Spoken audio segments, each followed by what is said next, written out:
Dear students, today we are going to start exercise 5.2 chapter 5 NCERT arithmetic progression class 10th। आज इस exercise के जो NCERT में questions दिए हुए हैं उनको सॉल्व करने की कोशिश करेंगे।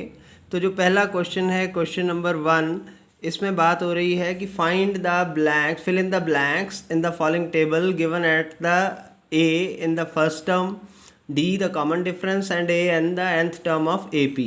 तो बच्चों इसके अंदर ये जो फार्मूला लगने वाला है, पहले मैं उसकी बात आपको करवा देता हूँ। इसमें ये जो फार्मूला लगेगा हमारा, जो पूरी एक्सरसाइज में हम ज़्यादातर यूज़ करेंगे, वो करेंगे a n is equal to a plus n minus one into d. तो ए एन जो है nth टर्म है, ए जो है मेरी फर्स्ट टर्म है, इनिशियल टर्म, एन जो है जो नंबर ऑफ टर्म, जो nth टर्म है वो वैल्यू उसमें डालनी है, -1 करना है उसको, और डी यानी कॉमन डिफरेंस से उसको मल्टीप्लाई करना है। तो आइए फर्स्ट क्वेश्चन के जो फर्स्ट पार्ट है उनके अंदर देखते हैं कि इसमें हमें क्या फाइंड आउट करना है। तो इसके अंदर मुझे ए जो है वो गिवन है 7, डी जो है वो मेरा गिवन है 3, एन जो है वो मेरा गिवन है 8, और ए एन जो है वो मेरा गिवन है, वो गिवन नहीं है, वो मुझे फाइंड आउट करना है। तो आइए इसके अंदर यही फार्मूला अप्लाई करते हैं। ए एन इज़ इक्वल टू ए की जगह मैं 7 डाल रहा हूँ, प्लस एन माइनस 1। तो यहाँ पे मेरा जो n है वो 8 है, n माइनस 1 इंटू डी यानी कॉमन डिफरेंस जो है वो 3 है। तो यहाँ पे मैंने इसको 8 कर दिया। तो 7 प्लस 7 इंटू 3, तो इसकी वैल्यू अगर मैं कैलकुलेट करूँ तो 7 3 जा 21, 21 प्लस 7 इज़ 28। तो मेरा पहला जो वैल्यू है ए एन की वो 28 आ गई है। दूसरा पार्ट अब हम इसका करेंगे। तो दूसरे पार्ट के अंदर जो हमारा क्वेश्चन आ रहा है उसमें मुझे ए की वैल्यू जो है वो -18 गिवन है। उसके बाद डी जो है वो मुझे फाइंड आउट करना है, और उसके बाद जो n है वो मेरे पास 10 गिवन है, और ए एन जो है वो 0 है। तो अब मैं जो बात करने जा रहा हूँ, जो फार्मूला अप्लाई करने जा रहा हूँ, that is a n is equal to a plus n minus 1 into d. तो ए एन की जगह मैं 0 पुट कर लूँगा, ए की जगह मैं -18 को पुट कर लूँगा, और एन की जगह मैं 10 को पुट करूँगा, -1 इंटू डी। तो यहाँ पे जो मेरा सम बनेगा, यहाँ पे 0 is equal to -18 plus 10 d minus d. तो जब इसको हम फर्दर सॉल्व करते हैं आगे, तो इसको हम लिख सकते हैं 0 is equal to -18 plus 9 d. तो जब मैं 18 को इस साइड ले जाऊंगा तो 18 इज़ इक्वल टू 9d, या हम लिख सकते हैं 9d इज़ इक्वल टू 18, और d is equal to 18 over 2 यानी कि 18 ओवर 9 यानी कि 2। तो मेरी वैल्यू जो आ गई यहाँ पे d की वो आ गई 2। अब हम क्वेश्चन नंबर 3 को सॉल्व करने की कोशिश करेंगे, इसके थर्ड पार्ट को सॉल्व आउट करने की कोशिश करेंगे। तो थर्ड पार्ट को आइए देखते हैं क्या लिखा हुआ है इसके अंदर। तो थर्ड पार्ट जो है उसकी वैल्यू है मेरे पास, ए की वैल्यू डैश है, मुझे ए फाइंड आउट करना है। डी की वैल्यू जो है वो मेरे पास दी हुई है इन्होंने -3, और एन की वैल्यू जो है वो दी हुई है 10, 18, और जो ए एन है उसकी वैल्यू मेरे पास है -5।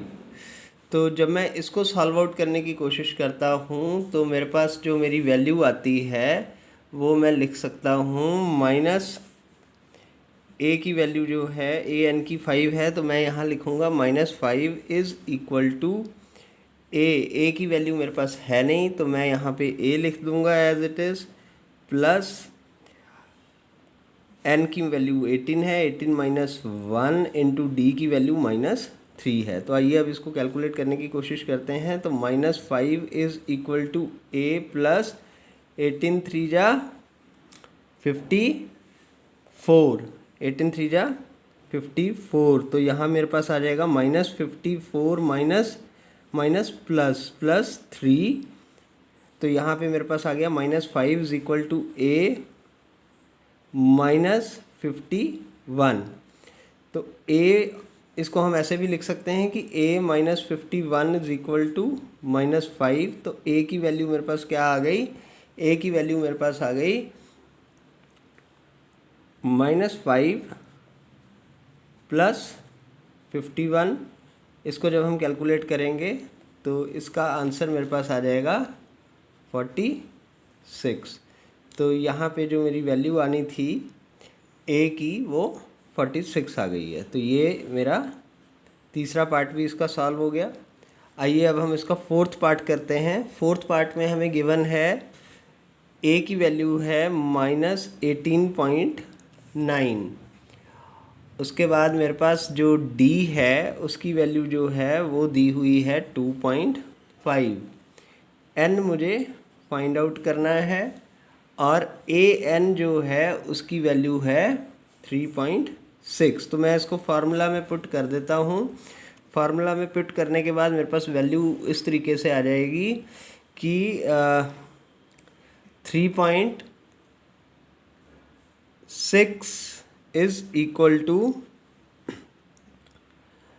-18.9 इंटू n-1 इंटू 2.5। तो जब हम इसको कैलकुलेट आगे करेंगे तो मेरे पास वैल्यू आ जाएगी, इसको हम और आगे लिख पाएंगे, -3.6 is equal to -18.9 into 2.5 n-2.5। ये वैल्यू मेरे पास आई। तो अब मैं इसको और आगे सॉल्व करूँगा। तो जब मैं इसको और आगे सॉल्व करूँगा तो मेरे पास जो वैल्यू आ जाएगी वो बनेगी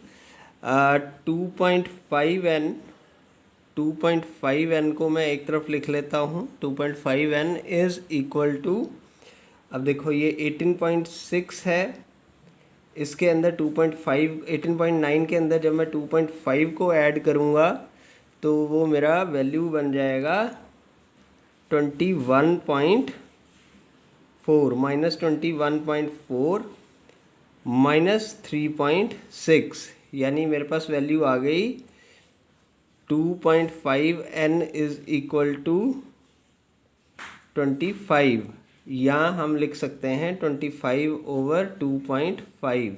तो इसका बच्चों मेरे पास आंसर आ जाएगा। इसको जब मैं कैलकुलेट करूँगा तो ऊपर मैं अगर ज़ीरो लिख दूँ तो मेरे पास 250/25 आ जाएगा। तो आंसर मेरा आ जाएगा 10। तो इसका आंसर मेरे पास 10 आ गया। तो जो मैंने फाइंड आउट करना था n वो 10 है। ये मेरा फोर्थ पार्ट हो गया। अब हम इसका जो आखिरी पार्ट है उसको सॉल्व आउट करने की कोशिश करते हैं। तो आखिरी पार्ट के अंदर हम बात कर रहे हैं, जो मुझे गिवन है a की वैल्यू है 3.5 और d की वैल्यू जो है वो 0 गिवन है हमें, n की वैल्यू जो है वो 105 गिवन है और an जो है वो हमें फाइंड आउट करना है। तो जब हम इसको सम को आगे सॉल्व करेंगे तो इसके अंदर हमारे पास वैल्यू आ जाएगी 3.an is equal to a, यानी 3.5 प्लस n 105 -1 इंटू 0।